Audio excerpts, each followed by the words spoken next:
Hi, it's Steve. Today we'd like to show you how to change the dispenser cover on your refrigerator. It's a really easy repair. Let me show you how we do it. Now before we begin this repair, since we will be working near some electrical circuits, you'll want to disconnect power to the refrigerator. So either pull it far enough forward that you can unplug it, or locate the electrical panel, turn off the appropriate breaker, or remove the appropriate fuse. Once we've done that, we can go ahead and start our repair. Next step will be to remove the drip tray at the bottom. Simply grasp that, pull it forward, and remove it. Well, that will expose the 3 mounting screws that secure that cover to the front panel. So we'll carefully remove those. These are typically a number 2 Phillips screw. Then we'll lift up on that cover and just pivot it around. And that will expose a wire harness connector at the bottom of that display. We'll now take that assembly, set it on a suitable work surface where we can remove the display housing as well as the overlay on the old cover. And next we'll carefully remove the user interface off of the original cover. It's held in place with 4 number 1 Phillips screws.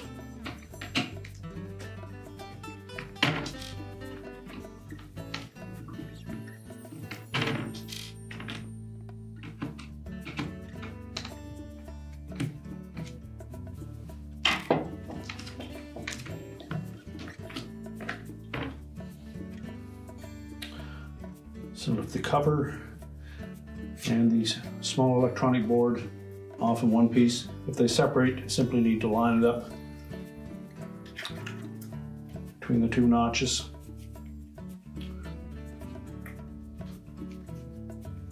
And it's ready for reassembly on the new cover. So we'll set that aside. We'll also want to remove the small lens.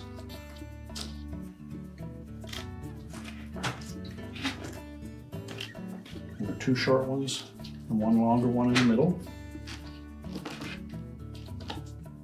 Just pull those out of the holes in that old cover.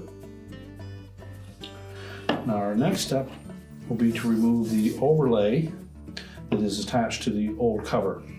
Now it's a self-adhesive piece, so if we apply a little bit of heat to that, we should be able to carefully peel that off in one piece and re-adhere to our new cover.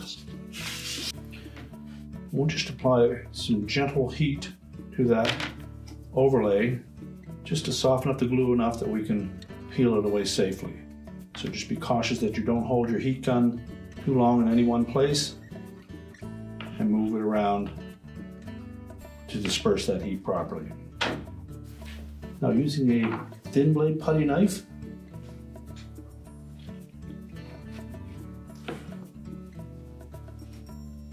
we'll just carefully start the edge .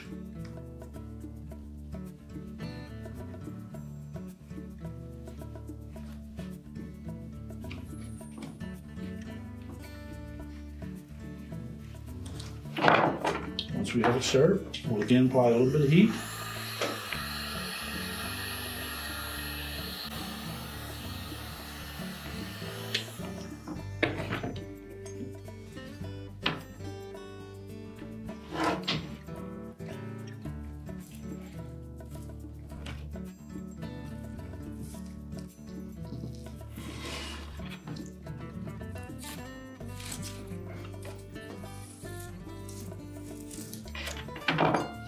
And just continue to apply heat and lift that away with a putty knife.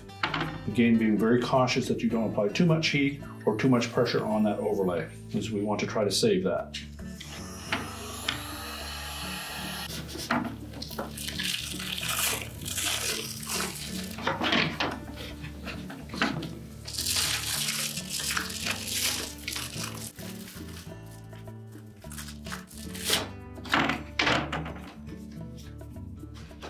Now, if you were successful in removing that overlay, we'll just carefully set that aside. We can discard our old cover. Now before we attempt to install that overlay on the new cover, you want to first of all make sure that that surface of the cover is clean and dry. You'll also want to try to remove as much of the old adhesive as possible, and then we'll apply a suitable adhesive to that cover. Place the new overlay in place carefully and then press it firmly into place. You may also use a double-faced tape if you wish. Again, you'll want to remove some of that old adhesive, and you'll do so very carefully so that we don't damage that mylar film. Now, with all of the old adhesive removed, we're now ready to either apply some two-faced tape around the perimeter of that overlay or onto the cover itself. If you found a suitable adhesive, again, we can either put some on that overlay or around the perimeter on the cover, and then we'll attach the two together. So just carefully line up either the top or the bottom edge, press that firmly into place, work your way through the center, go towards each edge.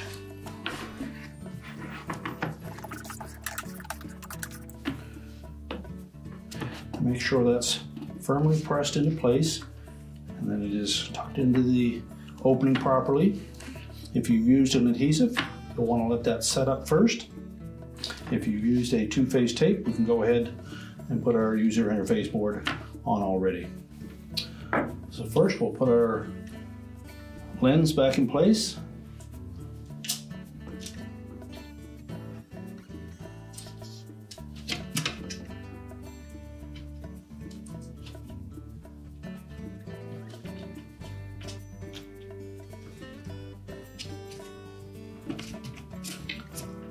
Make sure those are properly seated into the holes. And we'll take our user interface board. We'll want to line that up so that the connector is off to the right-hand side here.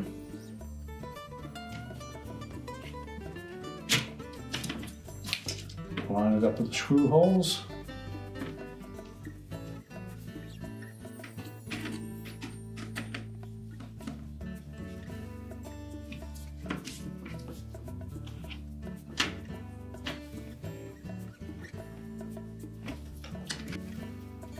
And once we have those four tightened securely, we can then prepare to put that back on the refrigerator.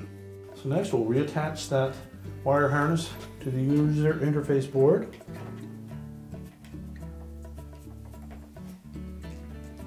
Make sure we have a good connection and just pivot it around. Tuck it in behind the door, and we'll line up the three tabs on the back of that with the three openings on the door panel.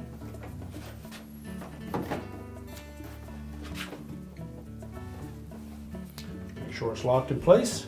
Then we'll install the three screws across the front at the bottom.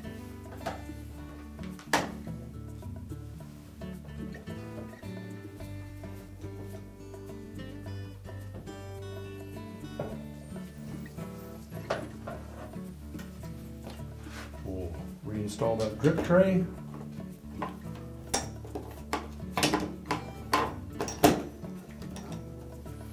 And now we're ready to push the refrigerator back into place. We can reconnect the power, and your repair is complete.